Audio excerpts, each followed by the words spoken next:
안녕하세요. 메리츠 자산운용의 존리 대표입니다. 오늘은 저와 같이 하시는 분이요. 저희 레스톡이라는 행사가 있었잖아요. 각계 유명 인사들 모시고 또 자라나는 청소년들 그런 미래에 대해서 조언도 될 수 있는 그런 분들을 많이 모셔서 했는데 첫 번째 손님이셨어요. 전 대법관님이셨고 대법관이셨던 박일환 대법관님이라 그러나요? 네, 지금 변호사님이시죠? 예, 예. 그리고 지금 일하시는 데는? 예, 2012년에 대법관직을 마치고 퇴직해서 바른법무법인에서 이제 고문 변호사로 7년째 일하고 있습니다. 네. 제가 또 담당하고 있는 분야 거기서는 또 금융팀에 제가 소속돼 있고 사실은 공통점이 있습니다. 저보다 연세가 이제 훨씬 더 연세가 많으시지만 어쨌든 저도 60에 넘어서 유튜버를 굉장히 생소하게 시작을 했는데 저보다 훨씬 더 용기가 필요하신 분이에요. 그래서 이렇게 60대 유튜버로서 생활에 바뀌신 거라든가 아니면 보람이라든가 여러 가지. 제가 존리 대표님 하는 걸 보고 용기를 얻어서 그렇습니까? 데뷔를 했는데 사실 한 석 달간은 아무 소식이 없다가 여기서 이제 레스토크 하고 한 그 달 말경에 갑자기 유명해져 가지고 구독자가 한 4,000명 일주일 사이에 되었습니다. 그랬군요. 그래서 이제 그러고 또 일주일 지나서 10,000명 가까이 되고 그래서 이것이 정말 전파력이 대단하구나 하는 것을 그때 실감나게 느꼈습니다. 그러고 나서 가만히 보니까 보는 사람들이 밤에 주로 많이 보더라고요. 그래서 여기 와서 강연할 때는 한 100명, 50명 모아놓고 해가 언제 이것이 되겠냐 했는데 4분짜리 영상을 밤에 한 1,000명씩 이렇게 보니까 와 이거 정말 대단하구나. 대단하죠. 세상이 바뀐 거죠. 그렇습니다. 네. 제가 작년에 이맘때쯤 온 것 같은데 벌써 1년이라는 시간이 흘렀습니다. 그동안 저는 유튜브 활동을 열심히 해서 이제는 좀 많이 알려져서 오늘 그거 가지고 또 주제를 삼아서 하게 돼서 정말 생각보다 더 뜻깊은 하루가 되겠습니다. 근데 제가 듣기에는 법률 전공하는 사람들이 이 유튜브는 거의 다 구독을 하고 있다 그러는데 맞나요? 뭐 한 42,000명 되니까 로스쿨 학생, 젊은 변호사들은 거의 다 본다고 들었습니다. 그래서 유튜브 채널 이름이 뭐죠?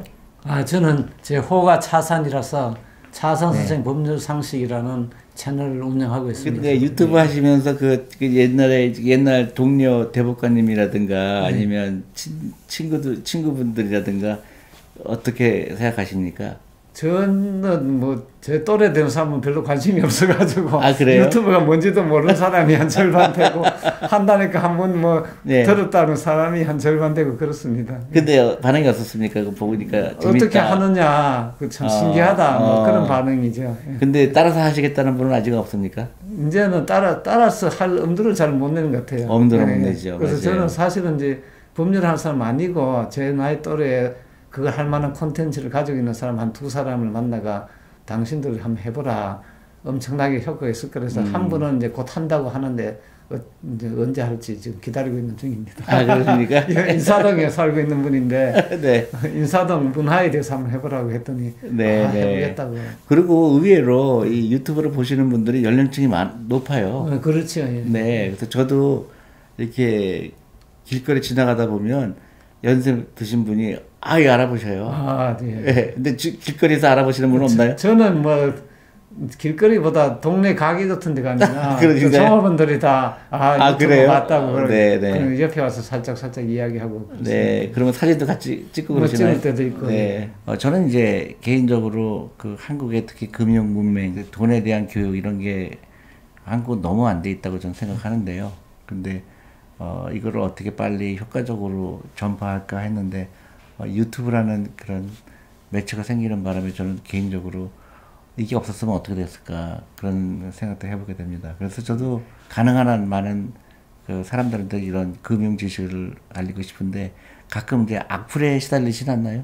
저는 뭐 다행히 악플이 안 달려서 변호사니까 악플 달라고 바로 손해배상 올까 해서. 저는 이제 처음에는 한 80%가 악플이었고요. 그렇습니다. 네, 그러니까 뭐 주식에 투자한다 그러면 이거 이제 사기 치려고 하는 거다 이런 반응도 보였고 그다음에 돈에 대한 얘기하는 거를 너무너무 사람들이 부정적으로 그렇지, 얘기하기 때문에 부자가 되라 그러면 그 자체가 부자라는 이미지가 이렇게 좋은 이미지가 아니라서 굉장히 처음에 힘들었는데요.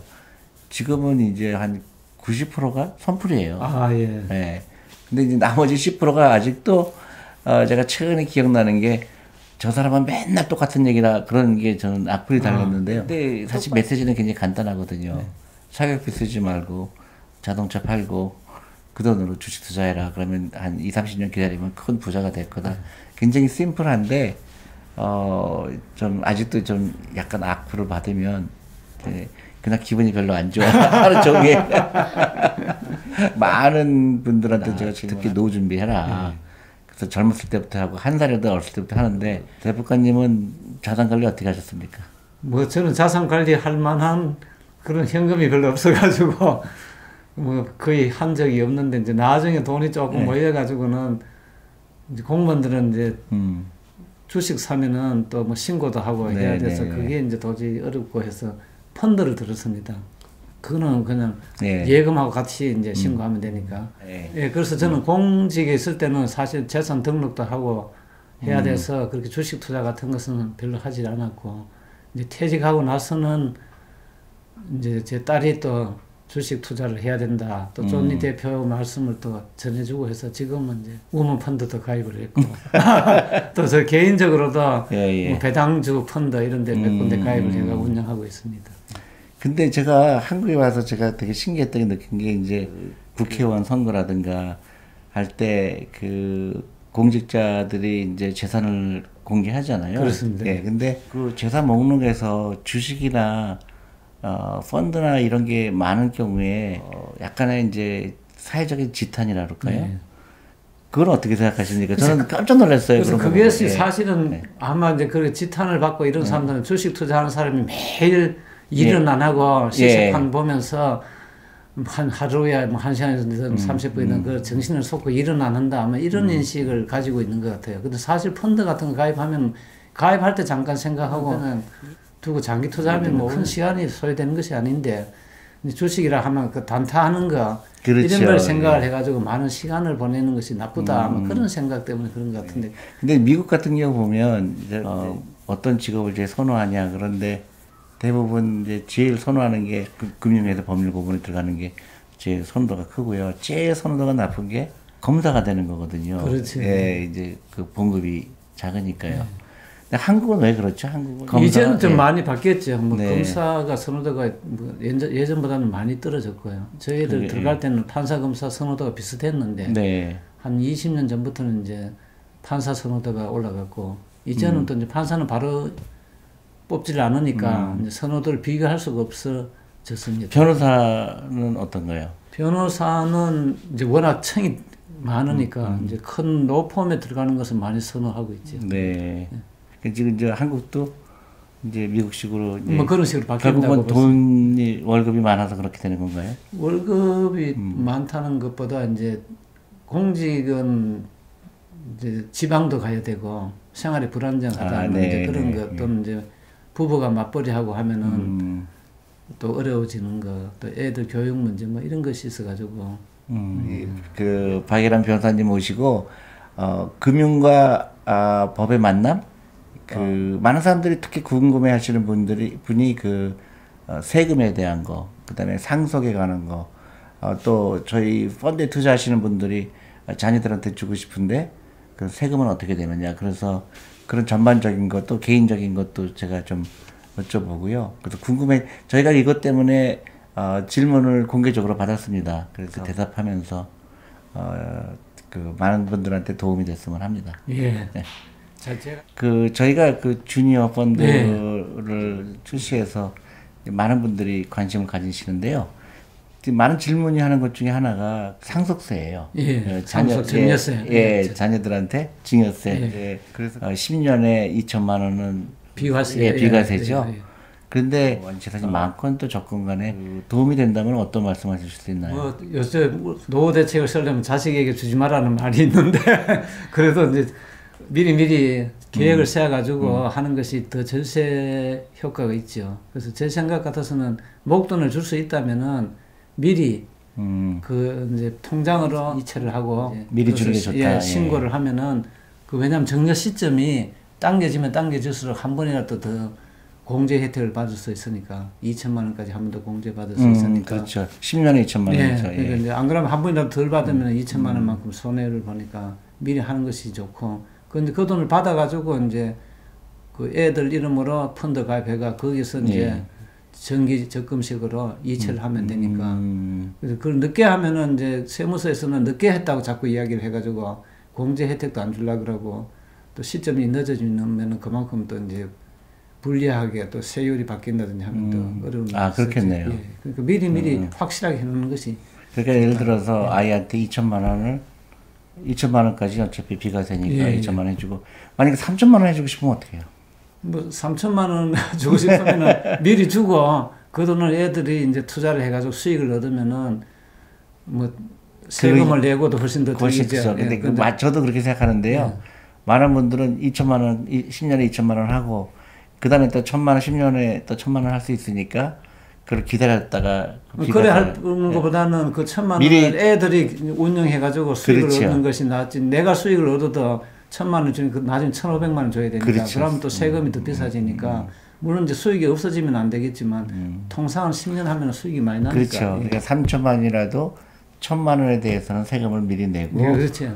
그 아이 이름으로 투자하는 게 훨씬 더. 그렇죠. 이제 1,000만 원 부분은 별로 크게 뭐 세율이 안 높으니까 1억까지는 10%니까요. 그렇죠. 신고하고 신고 공제도 또 해주니까 자진 신고. 근데 이제 이런 경우도 있잖아요. 그 2천만 원 한꺼번에 주는 경우도 있지만 100만 원 줬다가 또 10년 동안이니까 1년에 100만 원씩 뭐 200만 원도 주고 그런 경우는 어떻게 하나요? 근데 사실 이제 소액으로 주면은 뭐 생일날 뭐 용돈을 줬다든지 명절날 줬다 이런 거는 과세 대상이 아니죠. 이제 사회 통념상 용돈 정도 주는 것은 그런데 그런 식으로 뭐 애 구자에다가 애 생일날 얼마 준다든지 뭐 입학했을 때 얼마 이런 거는 뭐 사실 신고 대상도 아니고 과세 대상도 아닙니다. 근데 예를 들어서 뭐 100만 원도 주고 50만 원도 주고 30만 원 줬는데 10년 따지니까 2천만 원이 됐어요. 생각은 안 했는데. 근데 그게 이제 주식시장에 너무 호황이 돼서 2천만 원이 1억이 됐어요. 그렇게 됐을 경우에 왜 신고 안 했냐. 그런 경우는 없나요? 있을 수 있죠. 그러면 결국은 나중에 목돈이 되었을 때 정리한 것으로 보겠다. 그렇죠. 그러면 이제 다툼이 생기죠. 그러니까 미리 신고하면은 그런 문제가 없으니까 좋다는 거죠. 그러니까 그 과세 대상이 아니더라도 그러면 2천만 원 정도 되면은 아니 과세 대상이다 아니다 하는 것이 이제 세무가하고 납세자 사이에 서로 의견이 다르면은 시비가 되니까 그 원천적으로 차단하기 위해서는 미리 신고를 해버리면은 그런 문제가 안 생기지. 나중에 뭐 소송에서 이기더라도 비용이 들고. 굉장히 중요한 얘기네요. 그러니까 2천만 원 정도 되면은 그 신고를 하는 게. 그렇지. 목돈이 있으면 신고하고 주면 제일 확실해. 목돈이 아닌 경우에. 아니면 근데 10만 원, 20만 원이면 상관없지만. 근데 이제 그게 이제 10억이 됐다.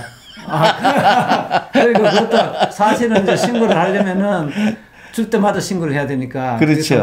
그래서 제가 항상 궁금한 게 뭐 50만 원도 주고 생일날 주고 그랬는데 그런 거는 뭐 근데 중고등학생쯤 되고 50만 주는 거는 뭐 과세 대상이 아니라고 봐도 되겠죠. 알겠습니다. 이제 그런 것도 이제 줬다고 말만 할 게 아니고 계좌로 이체를 해가 준 사람이 누구 받은 사람이 누구라는 것을 증명을 남겨놓으면은 나중에 이제 분쟁이 생기 우려도 별로 없지. 그러니까 용돈으로 준 거니까. 근데 나중에 말로만 그냥 매년 내가 얼마씩 줘가 된 것을 투자를 했다 이래 이야기하면 곤란하지. 또 많은 분들이 궁금해 하시는 게요.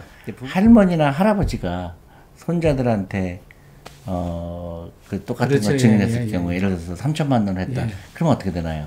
그러니까 이제 직계 존속한테 받는 건 다 합산해서 한 번만 2천만 원 공제해 주기 때문에 부모한테 받고 또 할머니한테 받으면은 공제를 한 번밖에 못 합니다. 근데 부모한테는 안 받고 할아버지나 할머니가 바로 주면은 똑같이 이제 2천만 원 공제되고 세율은 이제 남은 1,000만 원은 10%니까 할증이 또 30%대가 13%가 됩니다.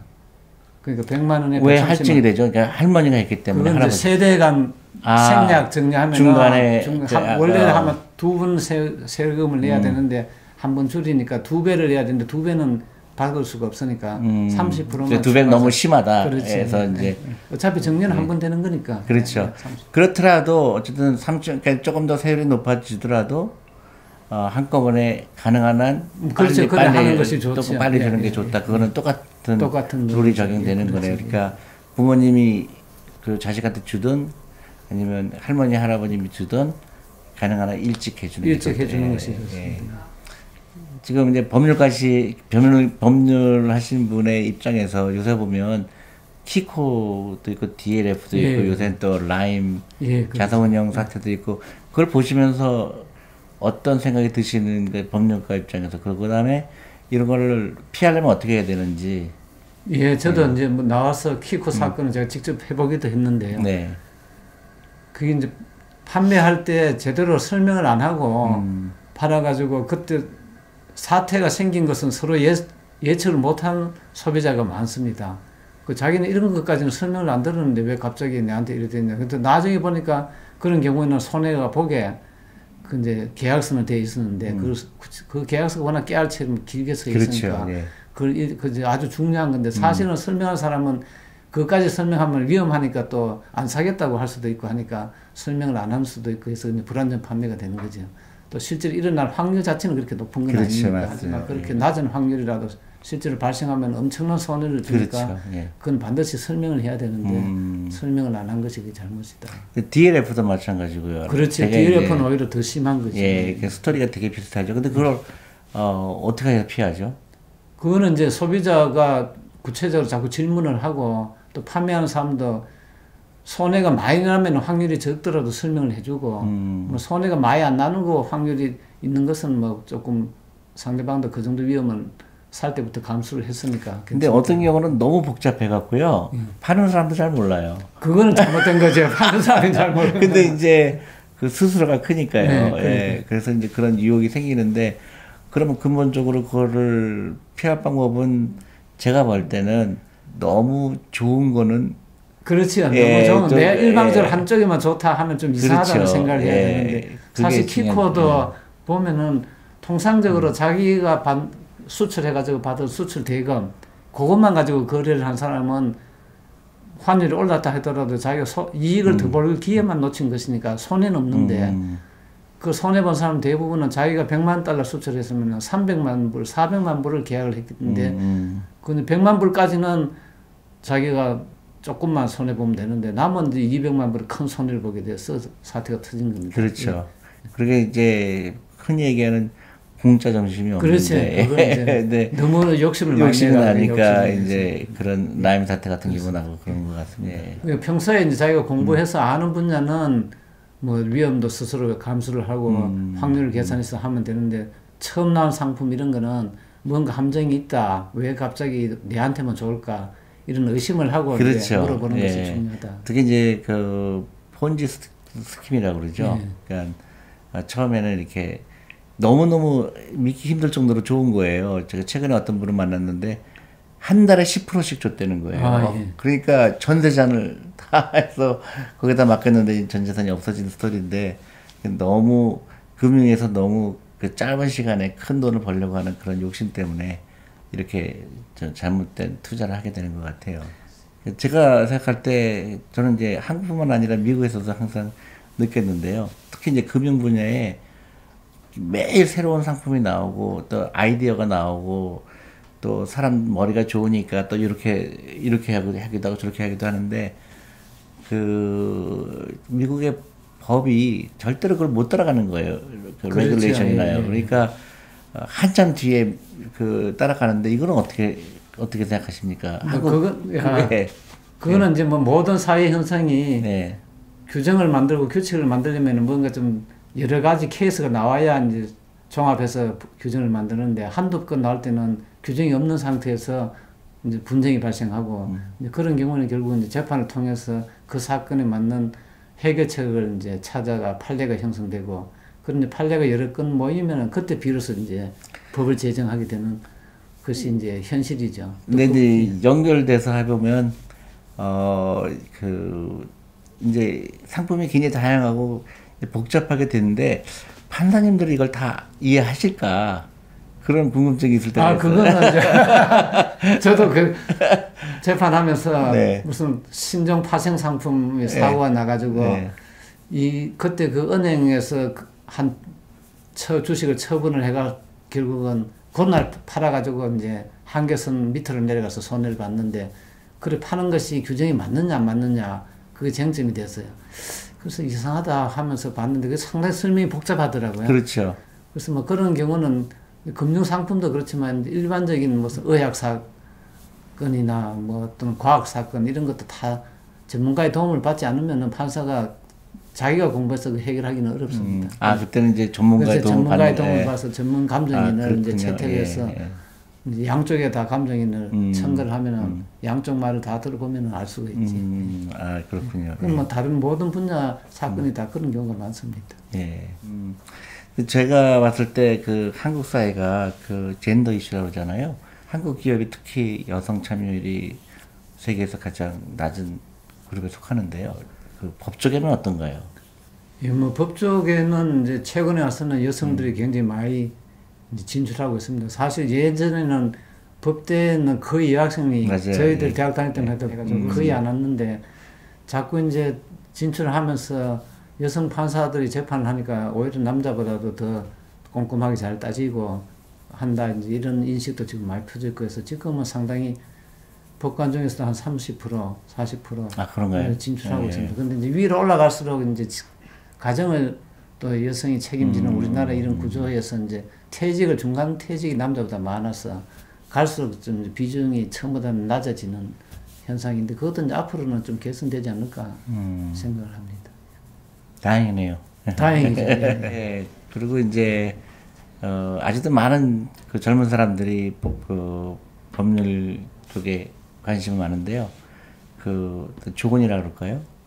예. 법률이라는 것은 사실은 이제 우리 인생을 살아가는 하나의 뭐 규정, 규칙 이런 것인데 이것도 생각보다는 상당히 논리적으로 형성이 되었습니다. 그리고 인간의 지혜가 계속 축적되어 온 것이 법률이기 때문에 거기에 대해 흥미를 가진 사람은 이제 이쪽으로 오는 것이 좋고 단순히 외형상 뭐 연속을 보고 와 저런 사람 생활을 내가 한번 해보겠다 이런 것은 좀 옳지 않은 생각이 아닌가. 그래서 내 취미의 법책을 한번 읽어보니까 뭔가 따지고 하는 것이 맞다. 이런 분이 오면은 여기 와서도 성공할 가능성이 높다. 그런 이야기를 드리고 싶습니다. 미국에서도 보면요. 그 법률에서 변호사를 하다가 헤지펀드 매니저로 가는 경우가 상당히 많아요. 예.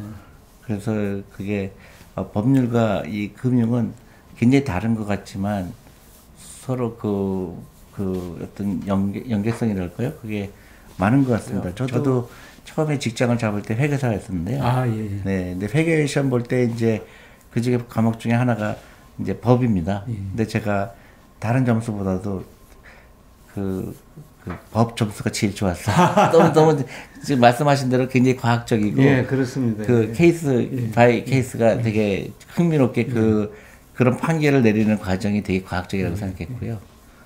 네, 그래서 그 젊은 사람들이 어쨌든 이 법적으로 관심을 갖는 거는 굉장히 좋은 것 같습니다. 그 법도 이래 해보면은 원고 피고로 똑같이 이제 기회를 준다는데 이것이 현실적으로는 상당히 어려운 문제입니다. 그래서 이제 이쪽에다 이런 무기를 하나 주면은 또 상대방에는 그에 대항하는 무기를 또 줘야 되고 이렇게 왔다 갔다 하면서 발전하는 것이기 때문에 약간의 어떤 그 수학적인 그런 논리가 필요하다. 예. 그래서 이런 것이 안 되는 사람은 사실 상당히 외워서 하는 건 어렵습니다. 그렇죠. 예. 그래서 저도 그게 상당히 과학적이구나. 이게 예측이 가능하구나. 예.